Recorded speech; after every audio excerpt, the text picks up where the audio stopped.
Welcome to the e-commerce podcast with me, your host, Matt Edmondson.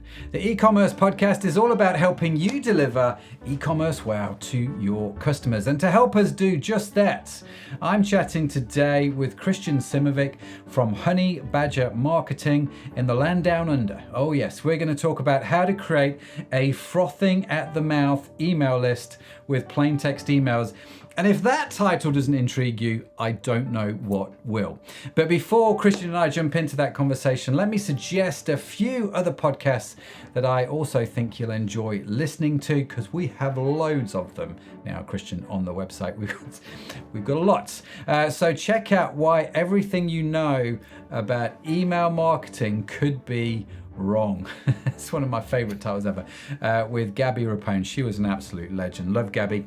Check that one out. And also check out the 5 Essential Emails for Successful E-Commerce Email Marketing, which is no mean feat. I think I did that one actually. So check out those episodes. You can find these and our entire archive of episodes on our website for free at ecommercepodcast.net. And whilst you're there on our website, why not sign up for our newsletter if you haven't done so already? Basically, if you're on our email list, we email out all of the links from today's show, the notes, the transcripts, all of the things that Christian's going to talk about. It goes straight to your inbox, totally for free. Whole thing's amazing how it all works, and we don't spam and all that sort of nonsense, but we do try and be helpful in what we do. Now, this episode is brought to you by the e-commerce cohort, which helps you deliver e-commerce well. The cohort is underway. Yes, it is. And if you're involved in e-commerce, it is something I honestly think you should check out. It is a lightweight monthly sprint. Basically, every week there's something around the topic of e-commerce for you to get your teeth into, which will help you grow and develop your own e-commerce business, whether you're just starting out or if you're like me, you've been around e-commerce for a while. It's just going to help you focus on all aspects of e-commerce in a way I've not seen many things do, if I'm honest with you. It prevents you getting siloed, it prevents you getting left behind. There's all that CPD and all that sort of stuff going on. It's just a beautiful thing, and it is a membership, so do check it out. Honestly, if you're involved in e-commerce, I can't recommend it highly enough. And you can find more information at ecommercecohort.com. That's ecommercecohort.com. I'm in there doing stuff. There's a whole bunch of other people in there doing stuff. Come find us, have a conversation. And if you've got any questions about cohort, then why not email me directly, Matt at ecommercepodcast.net, with any questions you have, because this is an awesome thing, let me tell you. So do check it out, ecommercecohort.com. Now, Christian Simovic is a plain text email marketing specialist. I, like you, am intrigued by plain text, especially because I've not done plain text emails for years, right? But Christian is a specialist in this area. He prescribes daily emails for his clients, sends out daily email marketing tips himself via his email list. I'm going to give you the link on where to sign up, obviously, later on. His clients have ranged from small organic skincare brands to reality TV stars. I think I'm more intrigued about the small skincare brands than the reality TV stars, but maybe that's just me. All of that said, Christian, welcome to the show. Great to have you, bud. Thanks for joining us. Hey, Matt. Pleasure to be a part of the show. And firstly, I just want to mention, I thought my title was going to be pretty interesting, the frothing of the mouth, but that everything you thought was wrong about email marketing, that probably takes the cake in titles. Yeah, you can use that one going forward. I'll swipe that one, yeah. Yeah. What's the name? So I'm going to steal it. I'm very sorry, Gabby, but yeah. Yeah, I'm sure Gabby won't mind. She's lovely, actually. So tell me, Christian, about Honey Badger Marketing. What does it do? Yeah, so I guess the origins. Do you want to go into my origin story or more? Yeah, let's do it. Let's go for it. Yeah, why not? So obviously I do email copywriting as a freelancer / agency role, but if anyone who knows me, I was into drop shipping, I think in around December 2021. That's when I kind of got in. Mm-hmm. And, all 22-year-old kids, who think about drop shipping, it's just easy money. It's just, you just set up a website, you get traffic and you get money. Well, that's obviously not how it works. I learned that the hard way. Well, actually not really the hard way. I didn't really spend any, that's the thing. I didn't spend any money on ads. I was just really, anyways, so when I was coming up with my products, I was like, well, I need to actually I need to have words that sell. And I kind of stumbled upon copywriting through that. And I think I was reading the Gary Halbert newsletter and a few others at the time. And then I kind of pushed aside drop shipping and e-commerce. And then I kind of focused into copywriting. And to this day, I still do e-commerce copywriting because I do have a passion for e-commerce. And maybe one day I'll do it. I'm not sure. But for now, I've got my sights here. In the email marketing copy. So what is it about copy that draws you in? What do you find exciting about that? I think so. Like, I'll go more deeper into my origin story. So I was never a real estate agent, but I've always worked in the real estate kind of industry, and the whole agency, commission, sales. I just love being a salesman, and copywriting is I know it's a bit of a try. Everyone kind of says it, but it's true. It's salesmanship in print to an extent. So you're applying the fundamentals of salesmanship and understanding the psychology of why we buy, and then applying that to the written word. And that's just and it's just a fun thing to do, in my opinion. Yeah, and I think actually, Christian, if I'm honest with you, it's almost like a lost art. Because and this is why I'm intrigued for this conversation, right? But what I've noticed over the years is email marketing has become lazier and lazier and lazier. And what I mean by that is, it's just like, I'm going to throw some products on a page, I'm going to discount it by 10%, and I'm going to email that out. And that's just what I'm going to do. I don't really have to, and I can get plugins now if I've got a Shopify store that will almost do this whole thing automatically. I don't even have to figure out the products. I'm just going to get some bot to crawl my database, figure out what you've bought, and I'll email that to you when I think you should buy it again, right? A lot of automation, but no real sort of creativity in the copy. Certainly in the newsletters, in the offers, maybe I see creativity in the segmentation, in the sequences, but I don't tend to see it in the actual just plain old marketing anymore. And I remember the days, and the reason I'm saying this is because before this recording, I was actually on your website having a little look at your landing page. And I remember the days, I want to call them old school days, maybe it's showing my age a little bit, where long form copy was the thing to do. And there was a real art to doing long form copy well, an art to sort of writing stuff that made me want to read what you wrote more than just like a quick 140 character soundbite. Do you know what I mean? And so I'm really intrigued by this, that actually you're into email copy, and this was sort of an avenue that you chose to sort of express your craft or your art kind of thing. Yeah, and I like how you kind of just said, like, I'm just going to rip into shreds about emails. I do agree with you on that. And I guess it kind of stems from the whole short form versus long form copy. I guess I kind of come more from the direct response world of things, like the Ben Settle, Gary Halbert kind of way. And, the emails that I write for my clients, 500 to 1,000 words. And I know a lot of people, a lot of email marketers might think that's ridiculous, and no imagery, no real graphics or anything, just plain text. And the whole point of that is you can't, like you're kind of mentioning long form, you can't really be persuasive with short form copy, in my opinion, and in the stats opinion, but as well, just my opinion. So yeah, long form really is the way to go.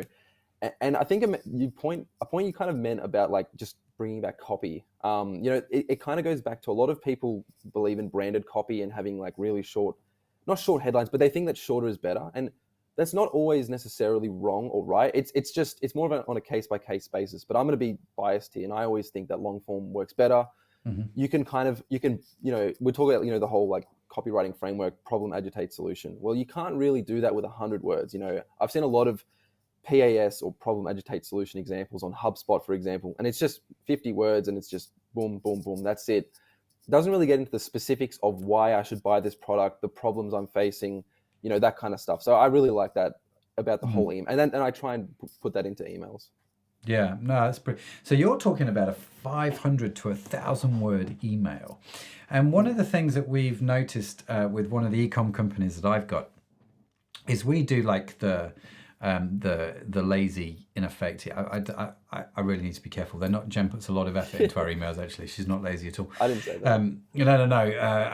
I definitely know she's not lazy. But we do the sort of the offers and the promos, and once a quarter I do an update email. So it's kind of like an update from Matt, the MD of the company, sort of thing. And they are 500 to 1,000 word emails. And when I started doing them, I thought this is a bit nuts, really, because who's going to read an email this long. And to this day, they're some of our highest performing emails is when I just write an update. I don't even try and sell people anything. I'm just writing an update about the company, about what's going on. And people read those things and they email in and go, thanks for the update, Matt. It's awesome, really. And it intrigues me that actually long form content seems to outperform even in that context. Actually, and I want to make a point you just mentioned. When you do your emails, like from the founder types of emails, from Matt addressing the people, that's kind of, and when people respond, that's really the crux of plain text emails, is that it is a more personal, engaging environment. Because, a lot of brand center emails, they use the words like, hey guys, and then we, and they use a lot of words, and not even just words, but like, let's say that from the sender name is like, it's not the founder's name. It's like, I don't know, I'm trying to think of a brand name. Let's say from Nike's support team. It's not really personal. Like, I know this is coming from a marketing team that's not really personal. Whereas when you, Max, the founder of the Matt, the founder of the company, send out an email to everyone, plain text, using the words you and I, speaking to them on a one-on-one, kind of format, that's a lot more effective. And it really does help to build a loyal and engaged list, in my experience. Yeah, no, that's brilliant. I'm smiling when you called me Max there, because Sadaf, who you spoke to, the show's producer, she and I often laugh because a lot of people, for whatever reason, call me Max. I don't know, maybe it's the way I say Matt. When people say, who are you? I say Matt Edmondson. They go, oh, Max. And so it comes out a lot. And so there's a little internal joke we have here, Sadaf and myself, about, so she calls me Max. And so I call her Sardaf sometimes, just because why not, right? I just want to say, I saw the when you was talking about your story, I heard, for some reason, I instinctively heard Max. I'm like, I'm gonna say that. I'm just gonna go for it, and I realized my mistake. I'm like, oh crap. So I'm back, but no, it's totally fine. You're definitely not the first person, and you won't be the last, Christian, to call me Max. That's fine. I'm glad. But yes, no, that's fine. If you want to call me Max, I have no issue with that. It's a cool name, actually. I quite like Max. And so, yeah. I've got a friend, actually, not related to anything we're talking about here. I've got a friend who called his son Max after the movie Gladiator, Maximus Decimus Meridius. Just so he's trained his son in that whole speech. My name is Maximus Decimus Meridius, which I just think is hysterical. Anyway, so plain text emails. So plain text emails. Why plain text email? What is it about plain text email which draws you in versus using the standard traditional e-commerce kind of marketing with images and offers and grid layouts and graphics and logos and colors and all that HTML stuff? What draws you in about it? Yeah, okay. So I'll ask the audience this question as well as you, Matt. So Matt, do you like salesmen? Like, do you like when they come onto your door, knock on the door? Do you like when that happens? Yes and no. Okay, well, most people say no, and I'll say why. Most people in the audience will say no. If for example, I come up and go, hi Matt, by the way, my name's Christian, I live down the street, I'm selling some water purifiers, would you like to buy some? Most people say no because salesmen are annoying, for the most part, and this kind of stems from advertisements. Most people don't like reading advertisements. They really don't. They hate being sold on things, but they love buying. It's kind of a weird psychological thing, but I'll go back to the advertisements thing. And psychologically speaking, we hate advertisements. And, like I always do this on my calls with people. Like I just show them the promotions tab in Gmail. I just show them every single ecom brand is pretty much in the promotions tab for a lot of reasons. But one of the big reasons they use photos. And, I'll speak more about the psychological stuff. When you open an email and it just has someone's logo, someone's photo, 10% off banner, that kind of traditional stuff, it's very obvious that it's an advertisement, or at least I'm about to be pitched to buy something. So from a psychological point of view, a plain text email is a much better approach because obviously people know that it's an email from a marketing company or from an e-com brand. But, from the get-go, I'm not instantly just inundated with pitching, number one. So that's one reason for plain text. And I was kind of mentioning as well that personal one-on-one connection. Would you send an email to your mom if you're American, or your dad? Would you send in fire sale emojis and 20% off and last Sunday deals and logos and stuff? No one does that personally, so why would you send that to your customers? That's kind of my question. Another reason for plain text as well is from a deliverability point of view. Gmail and Yahoo, they have to scan for images. Now, I don't know all the technical side of things, I'm not going to lie, but from if you have images and newsletter kind of themes, a newsletter themed email, they really do end up in the promotions tab, or worse, the spam tab. And a big crux of it is email deliverability. If you're not in the primary inbox, you're not getting as many eyeballs as humanly possible, because no one, I mean, I don't, and I know most people don't, that we don't check our promotions tab. Like, that's just that. And whilst I'm kind of talking about this, there's a concept that Gary Halbert had, the whole, like, this was more about direct mail, like actual physical letters. But he was sending out letters, and there's this whole concept of the A pile v the B pile. And the B pile or the A pile, I don't know exactly which one it was, but one of the piles, I'm going to say the A pile was advertisements. And this was very notorious. Like, you could just tell it's junk mail. And then there's another pile, which is the B pile, which is like your personal stuff, personal, from your mom, your brother, whatever. Most people chuck out the junk mail. They don't even open it. And that's kind of the point. If you've got an email that just screams advertisement, either they're not going to open it, or they do open it. It's not the same from a psychological perspective. It's Sure. a long-winded way of saying that, but yeah. No, it's a fair comment, because I sit here and I'm smiling, because every morning I open up Gmail and I check my emails, and I've got the tabs, the inbox, the social, and the promotions. I open up the promotions. There's at least 100 emails, which some have accumulated overnight. Now, I appreciate I'm slightly odd, because I get people's emails just because I want to see what they're doing. There is that sort of learning factor with it. But I will quite happily go through all 100 emails. I'll select all, on the promotions tab, and then I'll just scan down the list, and I'll untick the ones that I want to keep, and I'll just delete the rest, right? And the whole thing takes like 30 seconds. So if I'm not captivated by your subject line, or in fact, I rarely look at the subject line, it's more who's sending it. I'm kind of curious. I want to look for different companies, just how my brain works. There's a strong chance it's getting deleted and not opened, right? So I get this whole, you don't want to be in the promotions tab, and you want to be in the main tab. So does sending plain text emails then mean I'm more likely to get in the main sort of email tab on Gmail? Yeah, for Gmail and Yahoo, I'm not sure about Yahoo, and to be fair, who uses Yahoo? But a bit of a stab at people who use Yahoo. I apologize, but grow up. But Gmail, Gmail definitely does. They definitely do penalize for photos and newsletter, kind of like the newsletter graphics, that kind of stuff. Mm-hmm.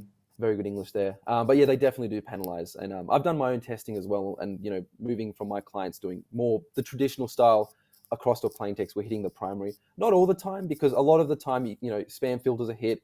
One of my clients, he's more of a hunting and like a hiking kind of store with a bit of a pro firearm lean to it. So naturally we do trigger a few spam filters or promotions filters, whatever you want to call it. So that's kind of unavoidable there. I mean, I guess you could take it out, but that kind of spoils the fun, I guess. Defeats the challenge. Exactly. So you're hitting the primary tab more often. What software are you using to send plain and text emails? Are you just using the same email that like Kajabi or ActiveCampaign, the same systems that people would use to send their newsletter style emails, or are you using something different? Yeah, so for me, pardon me. For me personally, I use Aweber, but for my clients, they're normally on Klaviyo, so I just stick with Klaviyo. Most of my clients, or they also using the Shopify email as well. Mm-hmm. So most of my clients are on Shopify, so it doesn't really make sense. They've been using Klaviyo. It's a pretty effective system, very good segmentation. So I quite like Klaviyo for my clients. I found deliverability is fine. In regards to all of the major providers, MailChimp, ActiveCampaign, I'm trying to think of a few others, Klaviyo, got me on the spot. Those ones, they're all pretty fine. They're all pretty good for deliverability. I have no problems with them. Maybe if you get some dodgy ones, I'm not sure. I can't vouch for them, but do your due diligence on that one. Yeah, it's good to know that Klaviyo does that. One of the things that I've noticed actually from blogs that I've sort of subscribed to is there's been a marked shift from the send the blog post with the image header with a nice HTML formatting to actually more and more coming through as plain text emails. And I think partly because of what you've talked about, because of deliverability issues, right? Yeah. And another point as well to mention, because I'm not trying to make fun of customers here, but a lot of them have like a short attention span, or they don't want to take a certain action where, and people are lazy to an extent. If you put in a link saying, hey, check out my blog, how some people do a little teaser and then, click here to read the full story.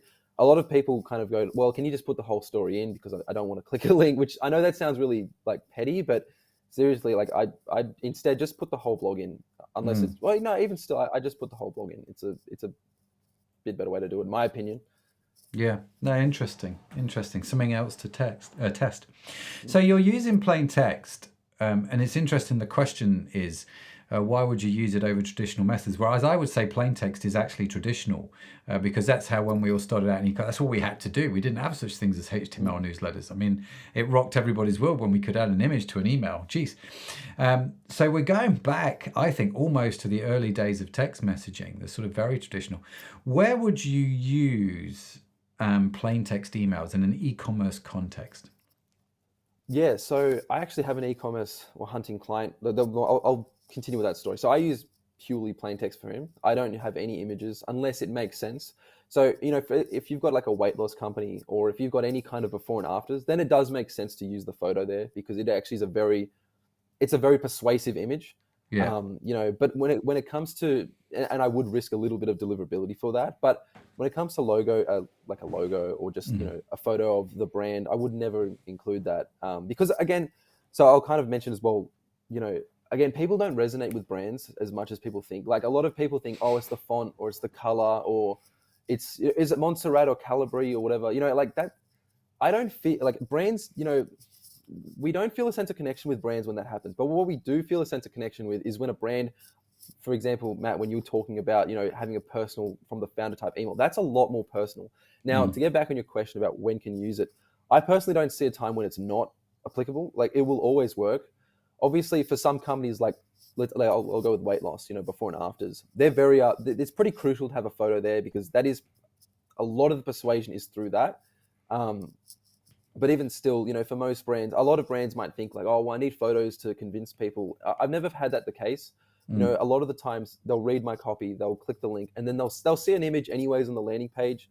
People don't buy based on images; people buy based on emotion, and that's the whole point of long form copy. It's to build and kind of get people not crying, but emotional to an extent about a No, problem. you want them to feel something, right? And and words are a beautiful, I mean, this has been around for thousands of years. We use words, to poetry is made of words. Shakespeare is made of words. And so, words work, don't they? I'm intrigued because I was smiling when you were talking about the logo. I have this thing whenever I do coaching with clients and I come across their website, the first thing I do is minimize their logo. And I follow it up with the statement, no one cares about your logo other than you, right? They just don't. And if you look on Amazon, and if you look on Apple, you look on Nike, look at how small their logos are on their websites. It's unbelievable. Now you could say, well, they've got massive brand recognition. If you're a small brand, don't go for brand recognition, because it's just not worth it, right? Just go for being memorable. Go for just. So I get what you're saying about logos, and that makes me smile. And they don't buy it because of the pretty colours, etc., etc.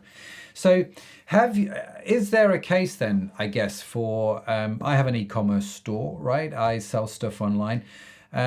If I want to get started, but I'm slightly nervous, can I split test? Should I send, part of this audience my traditional newsletter, and part of them a bit more of a long form content email, and just see what kind of results I get? Yeah, absolutely. Testing is great. I think testing to an extent, a lot of people, if you've got a very small sample size, like 50 or 100 people, then it probably isn't the greatest sample size, like for testing purposes. But absolutely, a lot of my clients go, I don't believe what you're saying. And I'm like, okay, well, we'll do a test and we'll see what happens. So 100%, that's more than I think you should test anyway. So yeah, no problem with that. Okay.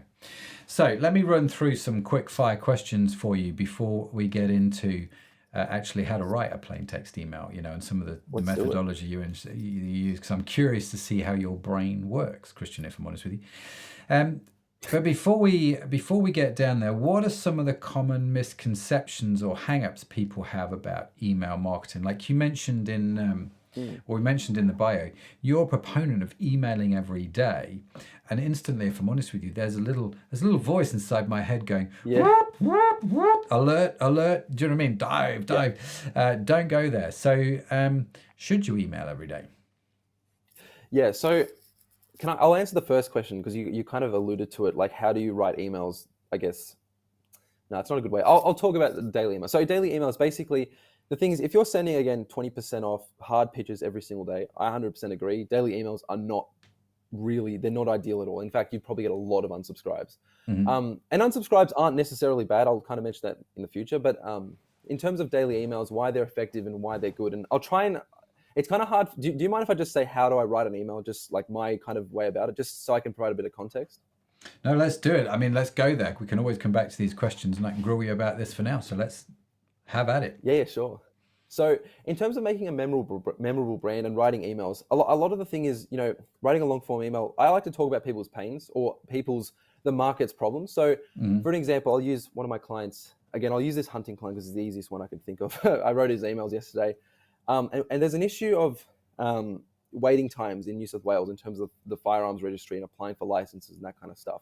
There's a long waiting time. And there's a lot of pent up angst and frustration and not rage, but like a lot of annoyance with the bureaucracy. And I like to take sides in email marketing in sort of saying like, hey, I'm a brand, I'm for this kind of person. If you're not for that kind of person, then you probably shouldn't be on our list.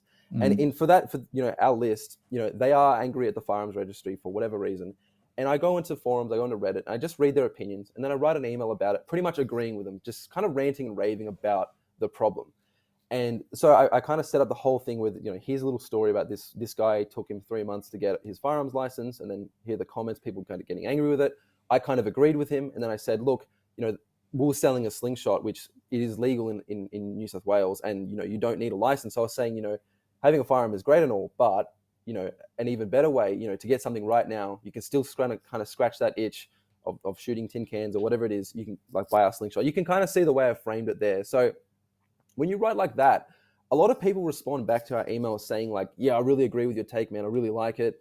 I can't agree enough with it. So like in terms of writing daily emails, if you're just writing, not writing for the sake of writing, but if you're just writing just hardcore sales pitches, they do get very tiring quickly. But if you're writing fun, informational and entertaining, more importantly, entertaining content, entertaining content could be anything. But if you're writing entertaining emails that segue into a product, you really can't go wrong daily emailing, in my opinion. And so the emails you send out daily, whether it's for the hunting company or whatever it is, they're all 500 to 1,000 words long, or are there some shorter, some longer ones? How do you do that? Yeah. So generally speaking, I do the short. So the 1,000-word ones are more for setting up a big problem, and I'll kind of mention that in a little bit. But like, so these kinds of the daily correspondence, about 300 to 500 words, give or take. It can vary. Some of them 100, some can even be 10 words, honestly. We did one. This was a cool like little trick you guys can use, or a little hack, I guess. It's called like a deliverability booster email. Basically, you don't actually pitch anything in your product. You just ask them a simple question. So for this market, we're based in New South Wales, and the National Rugby League, the grand final was on 2 weeks ago. So I simply asked, hey, who do you think is going to win, Parramatta versus Penrith? That was the two teams playing. There was no call to action, nothing. It was literally just a plain text email from the guy, 10 words. And the amount of responses we got was ridiculous. And the reason why we want responses, because firstly, they responded because they think it's like I'm writing to them personally, which I'm not. I'm sending to 5,000 odd people. But, another reason why we want responses is because we can be put in that primary inbox. So that was that. To go back to daily emails, I'm trying to just not lose my train of thought. Daily emails, the whole point of it is that, on any list, you've got the hyper buyers, and then you've got, the people who are a little bit skeptical. And you can send emails to the hyper buyers, and they'll buy pretty much straight away. It really doesn't matter what you send; they just want the product. But the non-hyper buyers, the kind of the skeptics, they need a lot more convincing. They need a lot more time before they buy. And I know I've seen on some people's lists, it might take 110 days, 120 days before someone actually that's the average it takes for someone to buy on one of my friends' lists. Oh, wow. So that's kind of the whole point of daily emails. It's kind of like a rock. You know how like a water cuts through rock? It's not just one go. It's just gradually over time. And so that's the whole point of daily emails. So you're sending out these daily emails. They're plain text emails. They're various lengths, some short questions, some sort of 300 to 500, some 500 to 1,000, depending on the kind of content you're sending out, what's going to work, what's going to resonate with your audience. It's got to be information or educational type stuff. It's got to engage. It can't just be pure sales because no one cares, right? So you're sending out these daily emails. One of the things that you said, which I thought was interesting that I wanted to circle back to, is you take sides in the emails.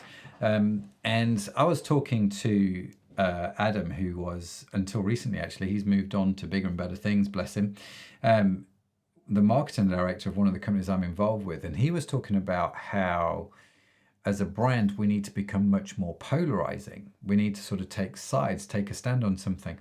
And so the fact that you've mentioned this intrigues me. Is this something that actually, as brands, we should do, is sort of almost take sides in things and sort of become a little bit more polarizing rather than beige and trying to be all things to all men? Yeah, so this kind of brings up a point I always see a lot of, whenever you go to an e-commerce store and they'll say, 10% off and join the tribe. And, I love this idea of a tribe, but the reality is, like, in order to become a part of a tribe, you need to feel like there's a group of people that you're in. And if you're appealing to everyone, then you can't, you just can't have a tribe for everyone. Mm-hmm. You have to pick a side. And an example of this, you don't have to be really controversial. I mean, an obvious example is Alex Jones. He's probably too far. But like, maybe let's talk about golf, and so, in the golfing niche, there's lots of different buyers, but let's just say you've got the golfing purists, the guys who don't like laser rangefinders, they don't like fancy gizmos or doodads, they just like the pure sport of golf. Mm-hmm. And then you've got the other guys who are golf like technicians, and they love every little trick and hack and any kind of thing to one up and get better. And, if you're a golfing e-commerce store, you could say, you know what, I'm going to pick the purist side, and then I'm going to write purely for the purists, and I'm going to start. I'm not saying to rag on the technical side all the time, but you don't even have to rag on them, if you don't want kind of controversy. But you can always just say, look, we're for the purist side. We're going to stock purist stuff only. And the whole reason why we do this, to be polarizing, is because, building a loyal and engaged list, there's this kind of factor. It's called like the know, like, and trust factor, or KLT factor. A lot of brands have know and trust, but they don't have like. Do you like? I'll give you an example. Like, I don't really like Coke, the brand, like Coca-Cola. There's nothing to like. Now, when we talk about Elon Musk, very polarizing figure. I personally don't like him or hate him. I'm pretty indifferent to him. But a lot of people don't like Tesla because it's the brand Tesla. They like Tesla because it's Elon Musk. It's this polarizing dude. He just says what he wants. Same thing with Donald Trump. Same thing with any kind of really out there politician, really. So building a loyal, and okay, so the whole point of why you should be polarizing, because when you build like an in-group, like a people that's for me, like let's talk about the golf purists, all of a sudden the golf purists on your list, they start to like you more. And when they like you more, they will buy more. They will have either more increased average order volumes potentially, but more importantly, when they like someone and they like to buy from them more often. As a golf purist, I'd rather buy from the guy who talks the stuff that I agree with and I actually like, than the guy who's just shilling me stuff or just a corporate brand. It's interesting, isn't it? This whole polarization thing and taking sides. And actually, one of the things that I came across recently was something called the Trust Report from Endelman. And it was a really interesting survey, 38,000 people, something like, a lot of people around the world, Australia, the UK, New Zealand, Thailand, all kinds of places, right? So they did this survey and they were asking people about trust. Who do you trust, right? And obviously, as you would have predicted, given the times which we're living in, our trust of politicians is falling at a rapid pace. What's interesting is when they start talking about trust of companies. Like, do you trust companies? And the big companies are losing trust in the eyes of the consumer. What is gaining trust are the smaller brands who stand up and not only try and sell you something, but have a cause, have a just cause which they're involved with, right? This comes down to the polarization. So taking a stance on certain things. So a lot of consumers now think companies should take a stance on, say, salaries. And the environment's a popular one, like, whether or not it's sustainable and so on and so forth. And you can either be pro-sustainability or you could give a flying flip. But it, in effect, creates a tribe, like you say, of people. And actually, it starts to build trust. And it's something that I think the stat was something like 60-odd%, 70% of consumers think companies should be doing this more now. It's a lot of consumers that think that, right? So I'm intrigued by this whole polarization thing, and how else have you seen that work? You talked about it with the hunting thing. Where else have you seen that work? Yeah, and I actually wanted to mention as well, just because I kind of thought of that idea talking about the corporate world, and a lot of trust is kind of falling in the bigger brands. Probably a good example would be like greenwashing, for example. Like a lot of the brands, the larger brands like to talk about we're an environmentally friendly, sustainable, but in reality, their practices are pretty negative. So that's kind of a mention I want to talk about that. Well, a good example, this is actually kind of one of my mentors, I guess. I'll talk about Ben Settle. A lot of his kind of email newsletter is very polarized in the sense that he doesn't really cater towards like beginners and newbies. He doesn't really make fun of people, but he does, I guess, troll people. If someone, has a silly question, he's not afraid to roast them in the comments. I'll give you an example from my other client.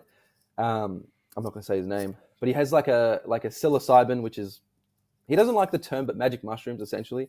It does sound a little bit derogatory, so I get that. But yeah, so basically magic mushroom company. And we kind of, in our emails, like the villain. So this is a good way as well to kind of build a tribe, is to have a villain. And in our case, for the, for magical mushrooms and the alternative health sphere, Big Pharma is a perfect villain. That is the ultimate villain. And I want to go back to the firearms one. The villain in my case was the firearms registry. And let's say in the case of like an e-commerce company, just a generic one, the villain could be drop shippers. In the hunting company one, I did an email kind of just saying that drop shippers, the whole process of what drop shipping is and how it kind of not riling up the customers, but getting them to understand what drop shipping is and why it's ineffective compared to e-commerce, and just showing them the negatives and kind of painting the drop shippers as a bit of a villain in this case.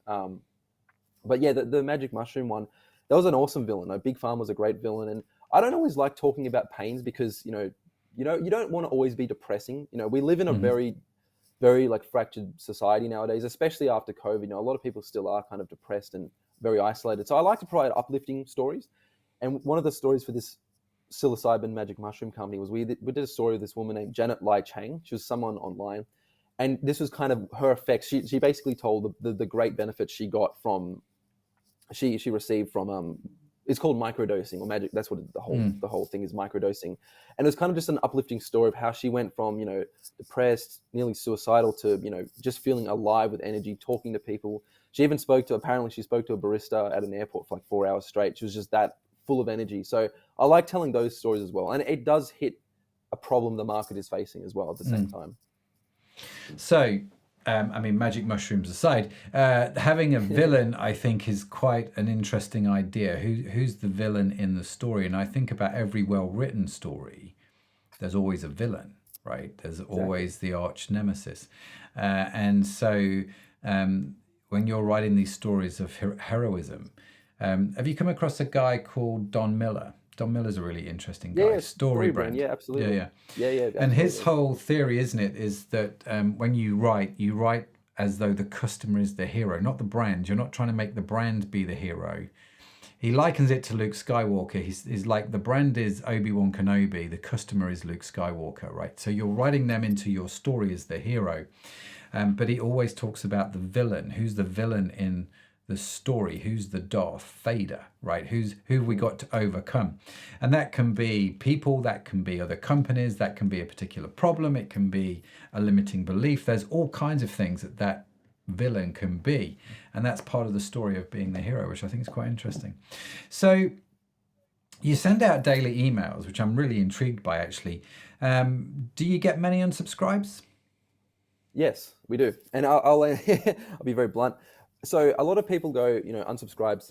Wouldn't you get a lot of unsubscribes? That is very true. But checking the Klaviyo, the software, what we noticed when we were first doing this, because I was worried the first time I ever did this, I'm like, oh crap, we're getting like 1% unsubscribe rate, which sounds really high. But the reality was, we checked out all the buyers, all the buyers. I'm doing air quotes if anyone can't read that. Every single person who unsubscribed had never even bought a product, or if they had, they hadn't bought since 2018, and they bought a $30 item 4 years ago. This whole concept of, like, oh, we don't want to offend, like we don't want to unsubscribers. I understand where that's coming from, but it's not really coming. It's coming from a bit of like you're playing to lose, not playing to win kind of mindset. Like, instead of what I personally think, and what I've done with a few of my clients, is that, get those people off the list because they're never going to buy anyways. That's the best sign that they're never going to buy. Unsubscribe straight away. And then fill up their place with people who are going to buy, whether that's through paid advertising, SEO, or whatever. Just constantly build the list, build a list of buyers, which is even more important. A lot of people like to think like, oh, I've got a 10,000 or a 20,000. I had one client, she had an 8,000 person list. And that sounds really impressive, but none of them were buyers. They were all just a mishmash of random people. And, when we're emailing, the results weren't great because they just weren't buyers. I'd much rather have a highly responsive list of 3,000 or 4,000 people than 10,000 people who are just kind of there for the ride and not really responding or not buying or anything like that. That's really interesting. I like your theory on unsubscribes. And do you then segment? Do you send the same email to everybody on the list, or do you go, because like with Klaviyo you mentioned, or Klaviyo, however you pronounce it, you mentioned that you know it's got good segmentation, which it has. We use that ourselves. Do you send the same email to your best customers that you do for those that haven't bought from you since 2018 and bought once for $30? Yeah, so how I segment is, so I said I got Klaviyo's got great segmentation, but I don't really take full advantage of it. And that's something I should be trying to do. But I normally have a buyers list, a non-buyers list, and then like a hyper buyers list, which is that kind of that VIP buyers. Maybe they've bought 3 or 4 times more. Generally speaking, everyone gets the same list, and I say everyone gets the same email. And I'm trying to experiment a bit in actually kind of writing a second email, like 2 emails in a day for that hyper buyers list, or potentially, let's say, so it kind of depends on what you're selling for e-commerce. Like, let's say there's like the flagship product, which is, let's say, a slingshot, you know, and you get everyone on your list. So once they buy that slingshot, then they get moved on to a new product, maybe like some kind of an upsell. I'm trying to think like slingshot coaching or slingshot, whatever. But like, I'm trying to think of another way. So maybe the buyers in this case, and then the non-buyers would get just the normal standard daily email, whereas the hyper buyers might get a more expensive higher ticket product, or maybe even a second email. That's something I haven't really toyed. I'm kind of thinking around as well on the go. But to answer your question, I just send the same email to everyone. Send the email to everybody. Okay. Yeah, so probably not that segmented, but still. Okay. I've got here a little note saying, ask why, Sadav put this in, why using spell check can make your emails less profitable. Yes. I am super intrigued by this because I spell check everything, because my spelling is awful. So I use it all the time. So it comes from 2 things. So number one, you know, it kind of goes down to the brand and the corporate kind of the corporate look. You know, a lot of people, whenever you see a corporate brand speaking, it's very perfect, crisp, no slang, no jargon, and it's very corporate, and that's totally fine. But, you know, I'm going to liken them to Dua Lipa or Brad Pitt or, you know, Chris Pratt or any of these guys, any of these like famous actors. You know, can you personally relate to them? Like, they've got a 6-pack, they've got perfect teeth, chiseled jaw, all this stuff. You know, they look perfect. I personally can't relate to them. But you know who I can relate to? I can relate to the guy, you know, waking up at 3 a.m. He's a little bit overweight. He's eating ice cream. Probably shouldn't. So his wife's going to try and not catch him out of bed, you know. Like, his wife's like, where are you? Like, he's just getting ice cream. Like, that kind of guy is a lot more relatable. And when you use when you use typos, when you use slang, when you use no jargon, just slang and typos, and purposely, I don't purposely misspell, but sometimes I'll misspell and I won't fix it up. You're making mistakes. And in a sense that, have you ever watched, you know, Columbo, that TV show? Yeah. Like you know, the detective, he kind of comes in, he looks like a bit of a bumbling fool here and there. That's on purpose because he's kind of telling everyone that, hey, I'm not okay. You know, you, like, in the interrogation, in the interview, you're better than me in a sense, like, you're more okay than me. And people feel more comfortable with that. You know, I know this is kind of a weird thing, but when you're in a social environment, when you see someone who's really, like, in high school, like, let's say the really cool guy, I'm not comfortable with that guy. I don't want to say a joke. I don't want to, like, say anything that could get me in trouble. You know, that's just psychologically speaking. But when I'm with someone who I don't perceive as okay, you know, then I feel a lot more relaxed and comfortable. And then I guess that sounds kind of bad, you know, from, like, it doesn't really sound nice, but that's just the way humans are. And that's the whole point of spelling mistakes and typos. Yeah, it's disarming, isn't it? I mean, Columbo was disarming. Exactly. Is probably the word you would use. So I think that's fascinating.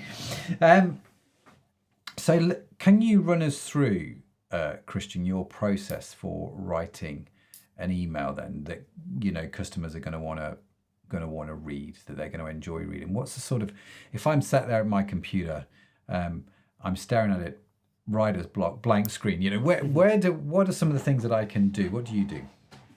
Yeah, okay. So the answer to all your questions are in the market. And I know that sounds really simple, but it's true. If you spend all of your time knowing everything about your market, the problems, their pains, what they want, all that kind of stuff, their little slang, their little jokes, writing daily emails or just writing emails in general is very easy because you understand what they want to talk about. And this whole writer's block notion, I had that too, but the reality is, you know, when you do a lot of research and understanding exactly what their problems are, it becomes a lot easier. So let's talk about, I'll do like a sample right in front of all of you. Let's talk about magic mushrooms because that's what we're talking about before. And let's talk about the pain of, so the real problem is depression and anxiety. A lot of people who microdose, they do it because they're depressed, they're anxious, maybe they have PTSD. So the problem might be I might go on Reddit or Quora or a YouTube comment, and I might see a really popular trending like question. Let's say the question is, I don't know, let's talk about like like I've tried antidepressants before and I don't feel any better. I'm going to try microdosing. Like, so that could be the whole point of the email. So the email could be basically saying like, maybe you've tried they're called SSRIs or antidepressants. You've tried antidepressants before. Here are some of the negatives of antidepressants, and just kind of get into their head and get into their world about the problems they face. Again, if they've got any talking points, if they've said any opinions, I wouldn't copy and paste it, but I'd kind of rewrite what they've said just to understand exactly what, to show that I'm on their level, like I'm getting in their head. I understand what's going on through them. And then from there, like I can't really explain off the top of my head because I'm really bad at that, but I kind of just go from there. I'll come up with a topic from the market. I'll talk about their problem. Maybe I might even insert a story about a problem, someone on antidepressants. Here's this shocking story, they gained weight, they can't fall asleep, whatever. Maybe there's a funny kind of story. Maybe there's, I'm trying to think of something else. That's what I can think of. Let's go with funny story.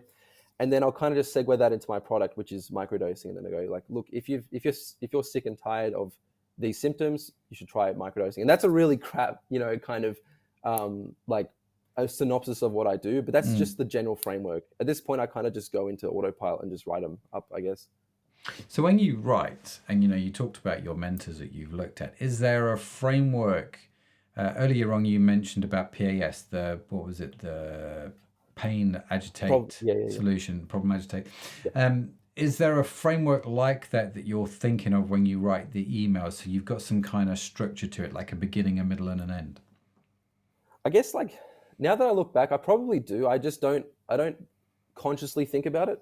But now that I kind of, the way you said it, I probably definitely follow just a very, very like a PAS, problem agitate solution. There's another thing, this comes from like the legendary like negotiator. His name was Jim Camp, one of the world's most feared negotiators. And he had this whole concept of building a vision, which is essentially just PAS. And, instead of pitching the benefit straight away of my product, he'd talk about, just provide and he did it obviously in selling, but he'd provide a vision of the problem. And that's kind of the whole point in the emails. Like I always try to make sure the reader knows that, hey, there is a problem, or agitate their problem and then provide the solution. But in terms of frameworks, I don't have any off the top of my head. I know a lot of copywriters out there like to do like the 18-step framework, if X, Y, like if, then Z. And that's just too complicated and convoluted, even for me, and especially for, e-commerce business owners. Like you guys have a lot on your plate, and there's no point, worrying so much about copywriting books. I think the best thing is just to start writing and understanding your market. And yeah, that's probably the best way, honestly. Yeah, going back to the founder email, which the MD email, I'm not the founder.